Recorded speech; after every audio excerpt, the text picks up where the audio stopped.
మొదలు పెట్టి ఇవాళ topic commentaries on living. Volume చాలా తక్కువ వస్తుంది. అంటే నాకు దీపావళి ముందు రోజు నుంచి ఒంట్లో బాగోలేదు. 3 days ఆహారం తినలేదు. దీని అందువల్ల జ్వరం. అర్థమైందా? కొంచెమే అంటే నెమ్మదిగా పెరుగుతుంది లేండి. ఇప్పుడు కొంచెం మెట్లెక్కి వచ్చాను. లేదు లేదు, నాకు మొబైల్లో అలా ఉందంటుంది, చిన్నగా అనిపిస్తుంది. దగ్గరగా మీకు వినిపిస్తోందా? వినిపిస్తుందండి. నమస్తే అండి, వినిపిస్తోంది. అంటే మరీ చిన్నగా వినిపిస్తోందా లేదా? లేదు లేదు లేదు, మామూలుగా క్లియర్ గా వినపడుతుంది. అదే అంటే కొంచెం ఒంట్లో 3 రోజులే బాగోలేదు. 3 రోజులు కాదు, దీపావళి ముందు రోజు నుంచి జ్వరం అనమాట. మీ కాశ్యప్తో చెప్పాడా? చెప్పాడు అన్నట్టు. ఏంటంటే ద అర్జ్ టు సీ. చెప్పండి, టాపిక్ ఏంటి? Urge to seek. సీక్ అంటే వెతకడం, అర్జ్ అంటే గట్టి కోరిక, తపన. కామెంట్రీస్ ఆన్ లివింగ్ పార్ట్ 2లో టాపిక్ మీరు చెప్పండి, నేను మొదట అంతా చెప్పేసాక. అర్జ్ టు సీక్ వినండి. Urge to seek. ఓకే. శ్రీ గురుభ్యో నమః. ఈరోజు తేదీ November 14, 2023. జిడ్డు కృష్ణమూర్తి గారు రాసిన కామెంట్రీస్ ఆన్ లివింగ్ అనే పుస్తకం నుండి అర్జ్ టు సీక్ అనే పుస్తకాన్ని అనే టాపిక్ లక్ష్మి గారు చదివి వివరిస్తారు. ఇది కామెంట్రీస్ ఆన్ లివింగ్ పార్ట్ 2. మనది పార్ట్ 1 అయిపోయింది.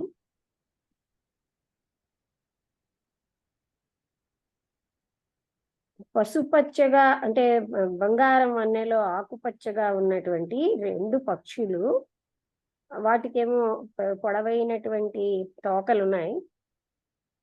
అవి ఈ గార్డెన్కి వచ్చే అలవాటు ఉంది. ప్రతి పొద్దున్నాను ఒక పర్టికులర్ కొమ్మ మీద కూర్చుంటాయి, ఆడుకుంటూ ఉంటాయి, ఒకళ్ళనొకళ్ళు పిలుచుకుంటాయి. అవి ఎంత రెస్ట్లెస్ గా ఉంటాయంటే అవి ఎప్పుడు కదులుతూ ఉంటాయి. వాటి శరీరాలు ఎప్పుడు వణుకుతున్నట్టు ఉంటాయి. కానీ అవి చాలా అందమైనవి. అవి ఎప్పుడు కూడా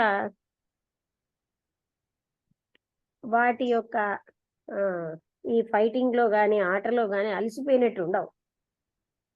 ఇదొక మంచి నీడ ఉన్న గార్డెన్ అన్నమాట. ఎన్నో పక్షులు నిరంతరంగా వస్తూ ఉంటాయి, వెళ్తూ ఉంటాయి. 2 చిన్న ముంగిసలు వాటి యొక్క ఎల్లోగా పసుపచ్చగా ఉన్నటువంటి మెరుస్తూ ఉన్నాయి సన్లోని. చాలా అవి గట్టిగా అరుస్తూ ఫాస్ట్ గా వెళ్ళిపోతున్నాయి. ఒకటినొకటి అవి ఒకదానినొకటి వెంట తరుముతున్నాయి. అక్కడ ఒక చిన్నగా ఉన్న గోడ యొక్క పైనుంచి తర్వాత ఒక హోల్లోకి అవి వెళ్ళిపోయాయి. మళ్ళీ అవి గార్డెన్లోకి వచ్చాయి. కానీ అవి ఎంత జాగ్రత్తగా అబ్జర్వెంట్గా ఈ ఆటల్లో కూడా ఉంటాయి. ఆ వాల్కి మాత్రం దగ్గరగా ఉంటాయి. ఎర్రటి కళ్ళు ఎలర్ట్గాను నిరంతరంగా వాచ్ఫుల్గా ఉంటాయి. అప్పుడప్పుడు ఒక ముసలి ముంగిస, అది చాలా ఫ్యాట్గా ఉంది, నెమ్మదిగా వస్తుంది గార్డెన్లోకి అదే హోల్ నుంచి. అది బహుశా వాళ్ళ యొక్క ఫాదరో మదరో. 3 ఒక్కసారి అంటే ఒక్కసారి 3 ఒకేసారి వచ్చేది. ఆ గార్డెన్లోకి వచ్చాక ఒకదాని తర్వాత ఒకటి ఆ హోల్లోకి వెళ్ళిపోయి ఆ మొత్తం లాన్ అంతా సింగిల్ లైఫ్లో అంటే ఒకేసారిగా అవి తిరిగి డిసపియర్ అయిపోయి ఆ బుషెస్లోకి వెళ్ళిపోయి హోల్లోంచి మళ్ళీ వచ్చేసి అవి ఏం చేసాయంటే అదంతా తిరిగి బుషెస్లో అదృశ్యం అయిపోయింది. పి అనే ఆయన అడిగాడు, మనం ఎందుకండి వెతుకుతాం? మన యొక్క వెతుకురాట యొక్క లక్ష్యం ఏమిటి? ఎంత అలసిపోతూ ఉంటారు ఈ రకమైనటువంటి నిరంతరాయమైన వెతుకులాటలో. దీనికి అంతు లేదా అని అడిగారు. ఈ వెతుకులాటకి అంతు లేదా?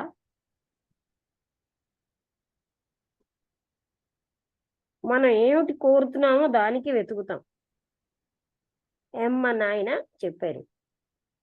అది దొరికిన తర్వాత మనం ఏమిటి వెతుకుతాం? మనం మళ్ళీను ఇంకా ఇతర డిస్కవరీకి వెళ్ళిపోతాం. ఒకవేళ మనం వెతకలేదనుకోండి, జీవితం అంతా అంతమైపోతుంది. జీవితం ఏమో నిలవ నీరులాగా అంటే నిశ్చల నిలిచిపోతుంది. అర్థమేమీ ఉండదు అలా వెతక్కపోతే అని ఒక అన్న ఆయన చెప్పారు. వెతకండి మీకు దొరుకుతుంది అని అన్న ఆయన కోట్ చేశారు. మనం ఏం కోరుతామో అదే మనకు దొరుకుతుంది.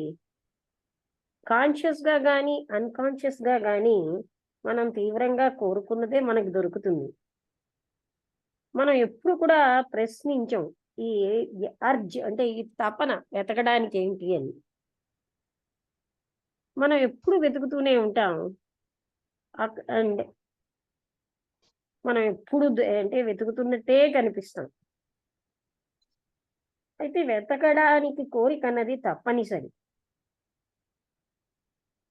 You might just as well ask why we breathe. Stated I అనే మీరు ఇంకా మనం ఎందుకు శ్వాసిస్తున్నామని, శ్వాస తీసుకుంటున్నామని కూడా మీరు అడగొచ్చు. లేకపోతే ఈ జుట్టు ఎందుకు పెరుగుతోంది?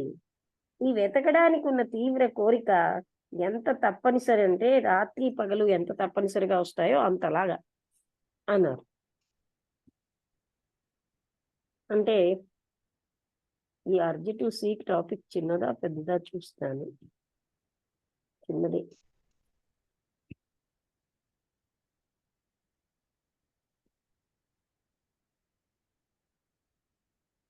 అంటే తర్వాత రాత్రి పగలు ఎంత తప్పనిసరిగా వస్తాయో వెతకాలన్న తపన కూడా అంత తప్పనిసరిగా ఉంటుంది.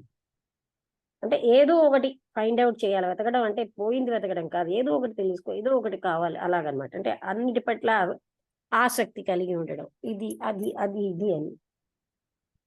మీరు ఏదో ఒక దాన్ని నిశ్చయంగా గట్టిగా తెలుసుకున్నప్పుడు ఈ అర్జ్ టు సీక్ అన్నది when you asset so definitely అంటే మీకు ఇది తప్పనిసరిగా ఉంటుంది. ఆ కనుక్కోవడం, సత్యాన్ని కనుక్కోవడం of the matter is blocked, is it not? Of the truth of the matter అంటే అప్పుడు మ్యాటర్ బ్లాక్ అయిపోతుంది. when you accept anything as final, మీరు ఏదైనా ఇదే ఫైనల్ అని నిశ్చయంగా ఒప్పేసుకున్నారనుకోండి, అప్పుడు మొత్తం ఎంక్వైరీ అంతా కూడా అంతమైపోదు. అయితే కొన్ని ఫిక్స్డ్ లాస్ ఉన్నాయి. ఎలా అయితే భూమి ఆకర్షణ శక్తి, వాటిని అంగీకరించడమే మంచిది. వాళ్ళ యొక్క తలని అనవసరంగా వాటి పట్ల పగలగొట్టుకునే అంటే తలని వాటితోటి ముంచుకునే బదులు ఆ లాస్ని అంగీకరించడం మంచిది. మనం ఏమిటి యాక్సెప్ట్ చేసినాం అంటే కొన్ని థీరీస్ అంటే సిద్ధాంతాలు, నమ్మకాలు, రకరకాలైనటువంటి మానసికమైన కారణాలు అండ్ ఈ రకమైనటువంటి సమయంతో సంబంధం ఉన్న ఈ పద్ధతులన్నీ అవి తప్పనిసరిగా అయిపోతున్నాయి. నెసెసిటీ, మనిషికి అవసరం అయిపోతున్నాయి. ఒకవేళ నేను అంగీకరించాను అనుకోండి ఈ వెతకడం అనే అర్జు తప్పనిసరిని, అప్పుడు అతను వెతుకుతూనే ఉంటాడు ఏదో ఒకటి కనుక్కోవాలని. ఆయనకి అదొక సమస్యే కాదు అన్నాడు అన్న ఆయన. సైంటిస్ట్ అంటే ఆ శాస్త్రజ్ఞులు, మోసంతో ఉన్న రాజకీయవేత్తలు, సంతోషంగా లేని వాళ్ళు, బాధల్లో ఉన్నవాళ్ళు, ప్రతి ఒక్కరు కూడా అంటే జబ్బుతో ఉన్నవాళ్ళు, వాళ్ళు వాళ్ళ పద్ధతుల్లో వాళ్ళు వాళ్ళ యొక్క వెతుకులాట మారుతోంది. కానీ అందరూ ఏదో ఒకటి అంటే బాగులేని వాళ్ళు ఏదో ఒక డాక్టరు అని హ్యాపీగా ఉన్నవాడు హ్యాపీనెస్ వెతుకుతాడు. అలాగా టైం టు టైం మారుతూ ఉంటాయి, కానీ ఆ వెతకడం తప్పదు. మనం అందరం వెతుకుతున్నాం, కానీ మనం ఎప్పుడూ కూడా మనం ప్రశ్నించుకోవట్లేదు. మనం ఎందుకు ఇలా వెతుకుతున్నాం? మనం ఎందుకు అంటే ఏది వెతుకుతున్నాం అన్నది ఇక్కడ ఆబ్జెక్ట్ ముఖ్యం కాదు. అది గొప్పదా తక్కువదా అది కాదు ముఖ్యం. మనం ఏదో ఒకటి కనుక్కోవాలనుకుంటున్నాం. Why we seek at all, అసలు ఎందుకు ఇలా వెతుకుతూ ఉంటాం? ఏమిటి అర్జ్ అంటే ఈ తపన అని, దిస్ నిరంతరాయమైన ఈ కంపల్షన్, ఈ తప్పనిసరా, ఇది ఒక అంతులేని కంటిన్యూటీయా? మనం ఒకవేళ అడగలేదు అనుకోండి, వై అన్న ఆయన అంటున్నాడు, will we not become lazy? మనం అలా వెతకకుండా ఉంటే మనం బద్ధకిష్టం అయిపోమా? జస్ట్ అలా స్టాగ్నేట్ గా అయిపోమా? అంటే అలాగే, అంటే ఏమీ లేకుండా నిశ్చలం కూడా కాదు, దాన్ని ఏమంటారు, స్టాగ్నేట్ అంటే నిలవనీరు. అంటే అలా అయిపోమా మనం? నిలవగా అంటే అలా ఏమీ లేకుండా అయిపోమా అని. సంఘర్షణ ఒక రూపంలోనో ఇంకొక రూపంలోనో జీవితం యొక్క విధానం అయిపోయింది. అది లేకుండా మనం ఏమనుకుంటామంటే జీవితానికి మీనింగే లేదనుకుంటాం, అర్థం లేదని, సంఘర్షణే అర్థం అని. మనలో చాలా మందికి ఈ సంఘర్షణ ఆగిపోవడమే మృత్యు. ఈ వెతకడం అన్నది, అందులో సంఘర్షణ ఉంది. ఆ ఆ పద్ధతిలో అది మనిషికి చాలా అవసరమైన పద్ధతి అయిపోతుంది. ఇంకొక వేరే రకమైనటువంటి జీవితం ఉందా, ఎందులో అయితే మనిషి వెతకడం గాని సంఘర్షణ గాని లేకుండా? ఎందుకని, ఏమిటి మనం వెతుకుతున్నాం?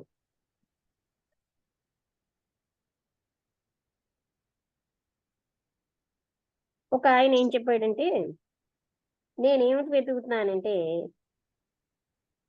ఆ మార్గాలు నా కోసం, నా సర్వైవల్ కి కాదు, మన యొక్క దేశం కోసం, దేశం యొక్క సర్వైవల్ కి.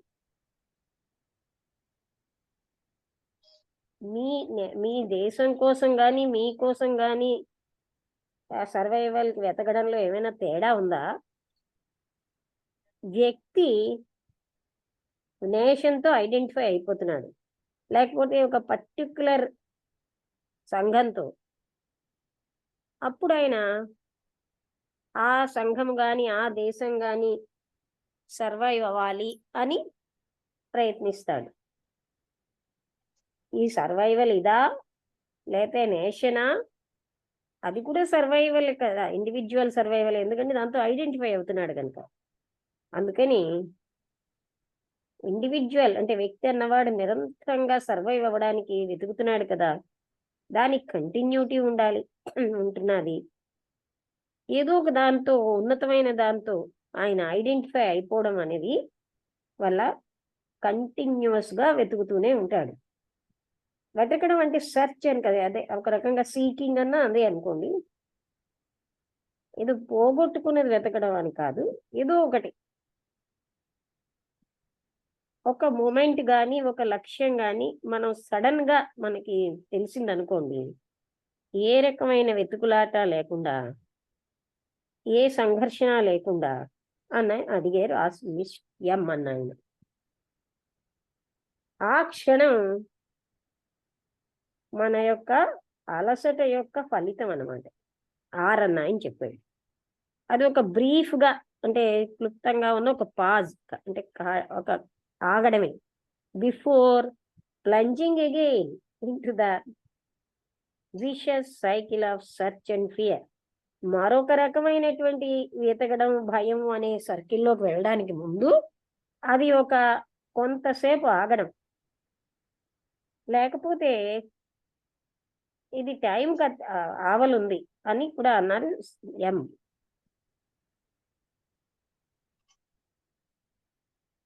మనం ఇప్పుడు మాట్లాడుతున్న క్షణం టైం కావాలుందా? Is it only a point of rest before starting to seek again? మళ్ళీ మనం వెతకడానికి ముందున్న రెస్ట్ పీరియడా? అసలు మనం ఎందుకు వెతుకుతున్నాం? ఈ సెర్చ్ అనేది ఒక అంతం అవ్వడం అవకాశం ఉందా? మనం కానీ ఏదైనా మనకి మనమే డిస్కవర్ చేయకపోతే మనం ఎందుకు వెతుకుతాం? ఎందుకు ఈ సంఘర్షణ? సెర్చ్ అన్నది అంటే remain for us an illusion. అప్పుడు మనకి ఈ వెతుకులాట అన్నది అంతమైపోయి ఒక భ్రాంతిగా ఉంటుంది, దానికి ఒక ప్రాముఖ్యత లేకుండా. రకరకాల ఆబ్జెక్ట్స్ యొక్క సెర్చ్ అన్నది లో తేడా లేదా? బి అన్న ఆయన అడిగాడు. ఉన్నది, కానీ వీటి వెతకడం వెనకాలన్న అర్జు అన్నిట్లోని ఒకటే. మనం వెతుకుతున్నా వ్యక్తిగతంగా సర్వైవ్ అవ్వడానికి, ఒక దేశం సర్వైవ్ అవ్వడానికి కానీ, మనం ఒక గురువు గారి దగ్గర కానీ, ఒక రక్షకుడి దగ్గర వెళ్ళినప్పుడు, లేకపోతే ఒక పర్టికులర్ యొక్క ఒక క్రమశిక్షణ పాటించినప్పుడు, లేకపోతే మన్ని మనం ఇంప్రూవ్ చేసుకునేటటువంటి పద్ధతులు వెతుకుతున్నప్పుడు, ఇవన్నీ కూడా వాటి యొక్క పరిమితమైన స్థితులతో ఇవి అంటే విశాలమైన మార్గాలు ఏదో ఒక దాన్ని, అంటే ఒక రకమైన తృప్తి కోసం వెతుకుతున్నాం, దాన్ని కంటిన్యూ చేస్తాం, పర్మనెంట్ గా చేసుకుంటున్నాం. ఇప్పుడు మనం ఏం అడుగుతున్నాం అంటే మనం అడుగుతున్నాం, మనం ఏమిటి వెతుకుతున్నాం అని కాదు, కానీ ఎందుకు వెతుకుతున్నాం? మన అందరికీ ఈ వెతకడం వెతకడానికి అంతు పెట్టడం అవకాశం ఉందా? కంపల్షన్ ద్వారా, విసుగు ద్వారా కాదు, లేకపోతే ఏదో కనుక్కున్నామని కాదు. Urge has only ceased. అంటే మొత్తం ఇదంతా ఆగిపోవడం అన్నది సంభవమేనా అని అడిగారు. We're caught. మనమేమో ఈ అలవాట్లో బంధించబడిపోయాం వెతకడం అన్న దాంట్లో. ఇది మన యొక్క అసంతృప్తి యొక్క కారణంగా జరుగుతోంది అని బి అన్నారు. మనలో ఉన్న అసంతృప్తి కారణంగానే మనం ఏదో వెతుకుతాం. అయితే మనం అసంతృప్తిగా ఉండడం వల్ల మనమేమో కంటెంట్మెంట్, తృప్తిని వెతుకుతున్నాం. ఎంతకాలం అయితే తృప్తి కావాలని ఉంటుందో సంపూర్ణత్వాన్ని కోసమని, అక్కడ మళ్ళీ వెతుకులాట, సంఘర్షణ తప్పవు. ఇది ఫుల్ఫిల్ అవ్వాలన్న కోరిక భయం యొక్క నీడ. అంటే ఏంటి? అంటే ఇప్పుడు నేను ఏదో ఒక రకమైన తృప్తి కోసం వెతుకుతున్నాను, అది నాకు ఫుల్ఫిల్ అవ్వాలి అంటే అక్కడ ఒక భయం ఉంది. భయం అంటే భయం యొక్క నీడ కూడా ఉంది. అయితే ఈ భయం నుంచి ఎలా తప్పించుకోవడం? బి అన్న ఆయన అడిగాడు.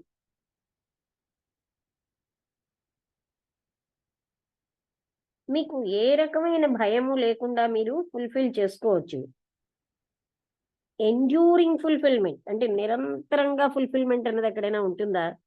తప్పనిసరిగా ఈ ఫుల్ఫిల్ అవ్వాలన్న కోరిక అది విసుగు, భయంలోంచి వస్తోంది. అవి విసుగుని, భయాన్ని అంటే కలిగిస్తాయి. విసుగు, భయంలోంచి surely the very desire to fulfil is itself the cause of. అంటే ఈ ఫుల్ఫిల్ అవ్వాలన్న కోరిక వల్ల మనకి ఫ్రస్ట్రేషను, భయము వస్తున్నాయి. ఎప్పుడైతే ఈ ఫుల్ఫిల్మెంట్ యొక్క గుర్తింపు అన్నది మనం తెలుసుకోగలుగుతామో అప్పుడు కోరిక అంతమవుతుంది. బికమింగ్ ఏదో ఒకటి అవ్వడం అండ్ బీయింగ్ ఉన్న స్థితి, ఈ రెండు కూడా చాలా తేడా ఉన్న స్థితులు. You cannot go from one to other. ఒకదాని నుంచి ఇంకో దానికి వెళ్ళలేదు. కానీ with the ending of becoming the other is, ఏదో ఒకటి అవ్వాలి అనే ఒక కోరిక అంతమైనప్పుడే మీరు ఉంటారు, బీయింగ్ గా ఉంటారు. ఇది మీకు అర్థమవుతోందా? మనం వెతకడం అంటే ఇది పొందియాలా, అది పొందియాలా, అది ఇది అంటూ మనం ఎప్పుడు కూడా అలాగే ఉంటున్నాం కదా, అది సీకింగ్ అంటున్నారు. అది ఎందుకు అలాంటి సీకింగ్ వస్తోంది మనకి అని. సుధా గారు, వసంత గారు, అందరికీ అర్థమైందా? అనుపమ గారు, చిన్నదే టాపిక్ అయిపోయింది. పర్వాలేదండి, అర్థమైంది. అదే వెతుకులాట గురించి మనం ఏదో ఒక దాని గురించి ఆలోచిస్తూ ఏదో ఒకటి కావాలనుకుంటూ అది ఇది అని ఏదో మొత్తం మీద అందరూ వెతుకులాట గురించి ఆలోచిస్తూ ఉంటారన్న దాని మీద చెప్పుకొచ్చారు. ఏమని? ఆ వెతుకులాట మీద భయం, ఫ్రస్ట్రేషన్ నుంచి, విసుగు నుంచి వస్తుంది అని.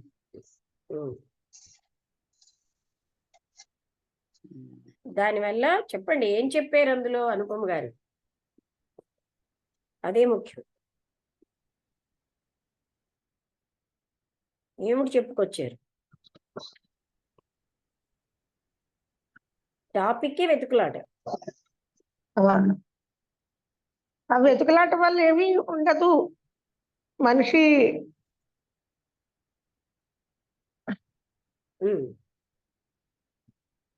ఒకటి దానంతట దాన్ని ఇంకో దానికి ఏమండి ఒకటి పొందేకి మరొక దానికి వెతుకులాటకి వెళ్తాం. ఏదో ఒకటి అయిపోతే ఇంకొకటి వస్తుంది మళ్ళీ వెతకడానికి. వెతుకులాట అలాగే ఏదో ఒకటి ఉంటుంది అని. ఈ వెతుకులాటలో సంఘర్షణ ఉంది. సంఘర్షణ, అవును. ఎందుకు ఈ వెతుకులాట వస్తుంది? ఏదో ఒక అసంతృప్తి కారణంగా. అవును అవును అవును. అయితే ఆ అసంతృప్తి సంతృప్తి అయితే పోనీ వదిలేస్తామా, మళ్ళీ ఇంకోటి మొదలవుతుంది. అందుకని చివరి పాసేజ్ లో ఏమన్నారంటే, మీరు ఏమి అంటే దానివల్ల భయము అలాంటివి కూడా వస్తున్నాయి. అందుకని భయం అన్నది లేకుండా మీరు సంపూర్ణత్వం వస్తుందా? ఈ ఫుల్ఫిల్మెంట్ అనేది నిరంతరంగా ఉండేది ఉంటుందా? అసలు నాకు ఫుల్ఫిల్మెంట్ కావాలన్న కోరికే మనకి విసుగుని భయాన్ని తెస్తోంది. ఎప్పుడైతే మనం ఫుల్ఫిల్మెంట్ యొక్క గుర్తింపుని అర్థం చేసుకుంటున్నామో అప్పుడే కోరిక అంతమవుతుంది.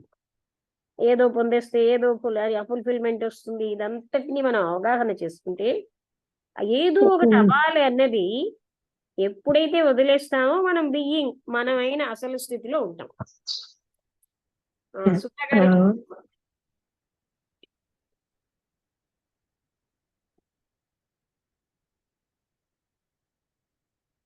సుధా గారు,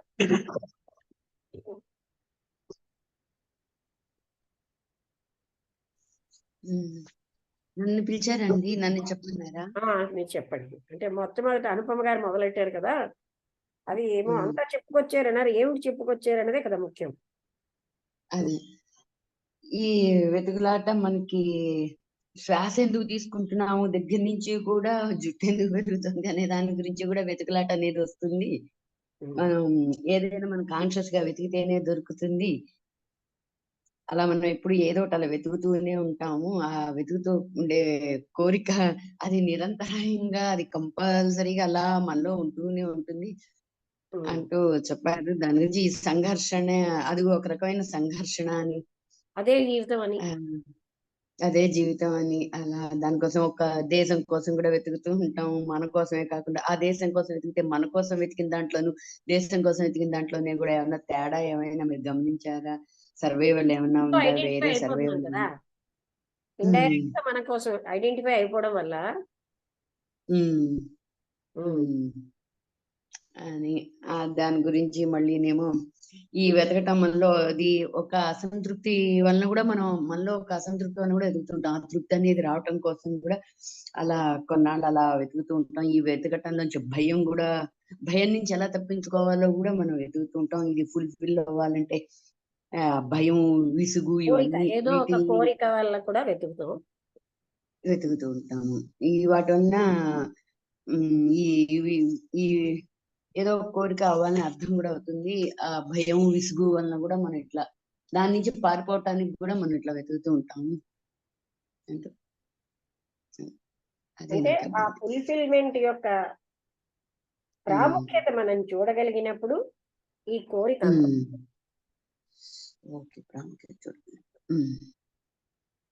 ఏ రకమైన వెతుకులాట లేని ఫుల్ఫిల్మెంట్ ఏమిటంటే సంథింగ్ బికమింగ్ లోనే ఉంటాం.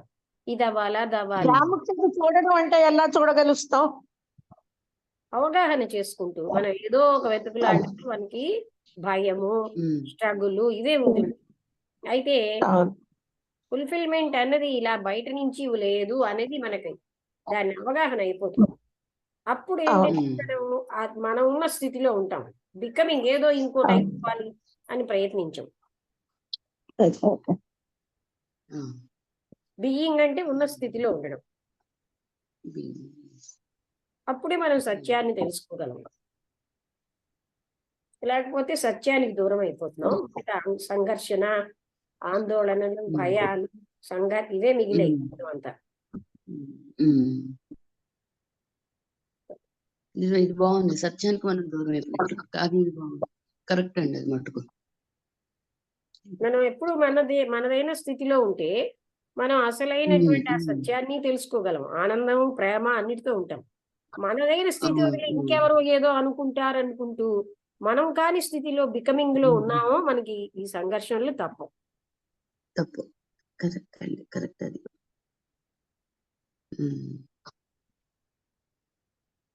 నిజమే. అది మటుకు నేను ఒప్పుకుంటాను. కరెక్ట్. అది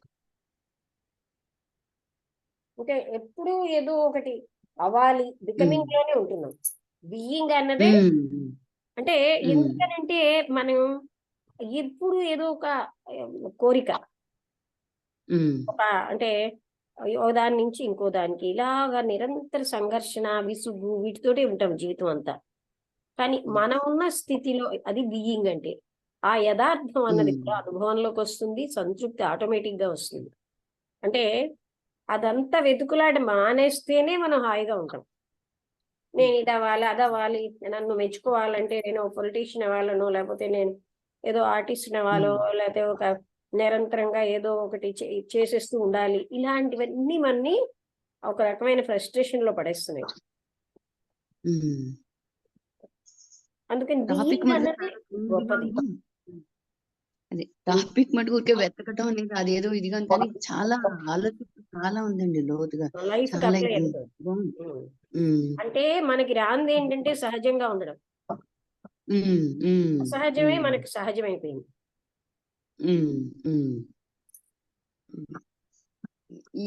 ఇలా కూడా మనం ఆలోచించగలగాలి. దీంట్లో కూడా దీన్ని కరెక్ట్ అండి. ఇది బాగుంది. ఆ అసహజత్వంలోంచి ఎప్పుడు సత్యాన్ని తెలుసుకోలేం కదా. సరికదా, మనకేమో దుఃఖాలు, బాధలు, సంఘర్షణలు ఇవే జీవితం అంతా అయిపోతున్నాయి. ఏమి మనంగా ఉంటే ఏమిటి నష్టం ఉంటాయి? ఏదో సంథింగ్ గా అవ్వడం ఎందుకుట?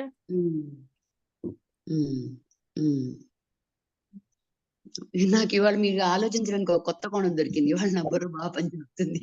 కొంచెం కూడా టైం వేస్ట్ అవుతుంది కదండి. ప్రతి లైఫ్ యునిక్ అనమాట.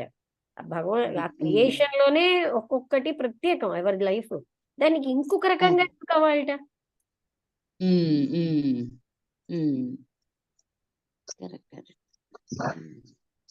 బికమింగ్ కే మన టైం అంతా వేస్ట్. గారు మీకు అర్థమైందా?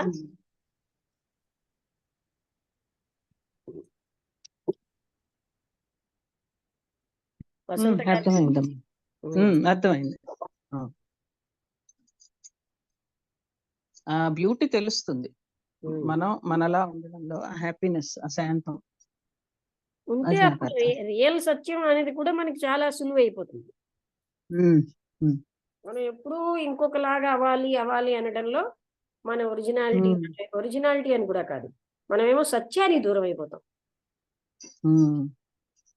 ఎవరో పొగడాలి, ఎవరో గుర్తించాలి అనేది చాలా అశాంతికి గురి చేస్తుంది. ఎప్పుడైతే అది విడిచిపెట్టామో చాలా సంతృప్తిగా ఉంటుంది. ఇంకా అంతకంటే ఏంటి, ఏదో ఒకటి అవ్వాలి, ఇంకేదో అలా ఎక్కడెక్కడో మన ఇన్నర్ అర్జ్ కూడా ఉంటుంది. అది కూడా అది ఎందుకంటే ఆ రియల్ గా ఉండడంలో, బీయింగ్ లోనే సమస్తం ఉంది, బికమింగ్ లో లేదు.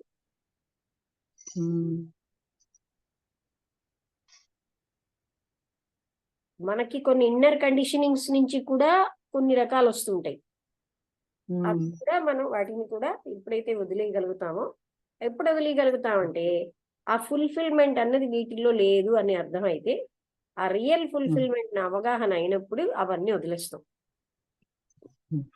జీవితం అంటే స్ట్రగుల్ కాదు, మనం స్ట్రగులే జీవితం అనుకుంటున్నాం. టాపిక్ ఇవాళ చిన్నదే, వేగం అయిపోయింది. ఒక జూమ్ తోటే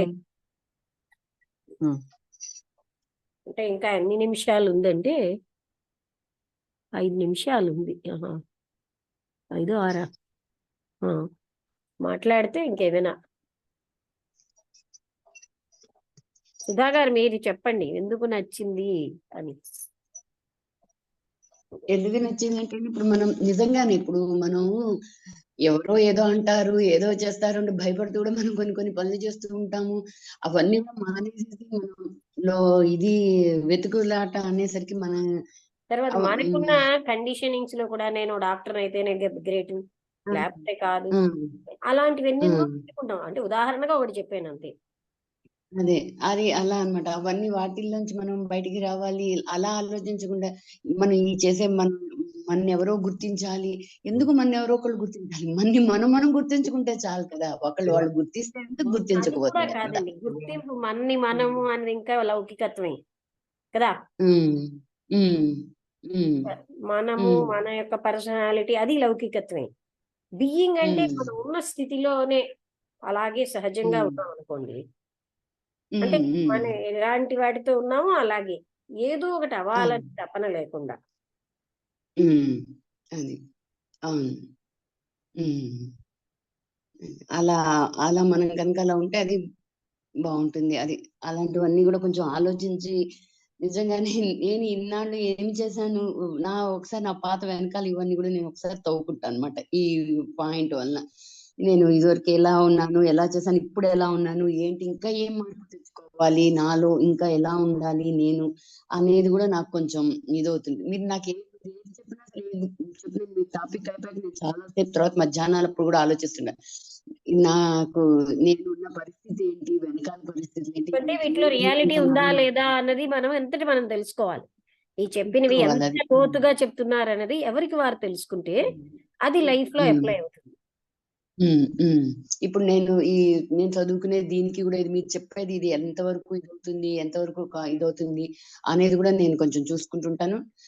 నా పిల్లల్లో కూడా ఆ మార్పులు తీసుకురావడం నేను వాళ్ళకు కూడా చెప్తుంటాను అనమాట. ఇలా కాదు మీరు ఇలా మనం తేలేం, ఎవరిలంతటి వాళ్ళకి రావాలి.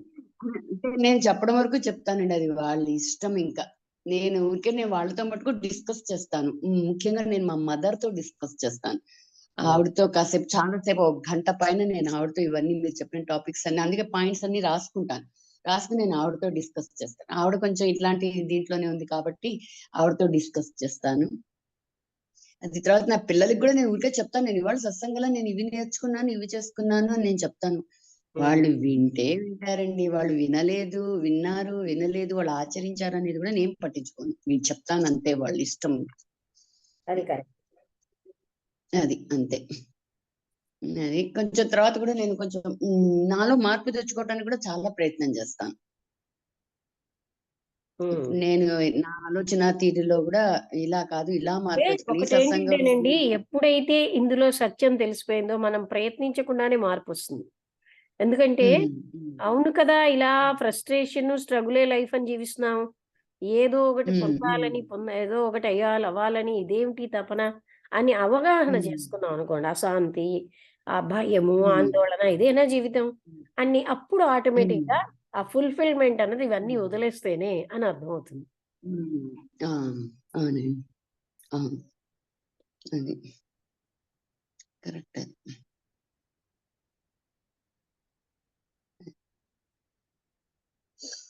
ప్రశాంతంగా ఉంటుంది జీవితం. అది ఆ ప్రశాంతతలోంచి ఆ ప్రేమ, సత్యము ఇవన్నీను, ఆ ఇంటెలిజెన్స్ ఇవన్నీ వస్తాయి. అవన్నీ కోల్పోతున్నాం. అది అంటే అసలు విధులన్నీ కోల్పోయి పనికిరానివన్నీ పట్టుకుంటున్నాం. అది నాది కూడా ఇది. ఇప్పుడు మనకి ఏమైనా ప్రాబ్లం వచ్చిందంటే అది కాసేపు మనం మాట్లాడుకుందాం, కాసేపు సాల్వ్ చేసుకుందాం